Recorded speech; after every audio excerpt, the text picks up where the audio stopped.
Ish-presidenti Ilir Meta ka bërë një lëvizje të papritur, duke kërkuar vetë që të pyetet në cilësinë e personit që ka dieni për ngjarjet e 21 janarit 2011, ditë kur 4 protestues u vranë gjatë demonstratës para kryeministrisë. Avokati i tij, Kujtim Sakrani, deklaroi se kreu i Partisë së Lirisë zotron informacione të rëndësishme dhe dokumente që mund të kenë peshë në zbarjen e plotë të kësaj çështje, madje disa prej tyre të klasifikuara si sekrete shtetërore.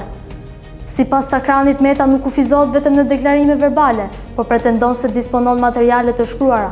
Avokati shtoi se emrat e personave të përfshirë në këto dokumenta do t'i bëhen publike nga vetë Meta në momentin që do të thirret për dëshmi. Në këtë situatë, deklaratat e ish-presidentit janë shoqëruar me thirrjen e drejtë të SPAK të veprojë dhe ta thërrasë për të dhënë dëshminë e tij.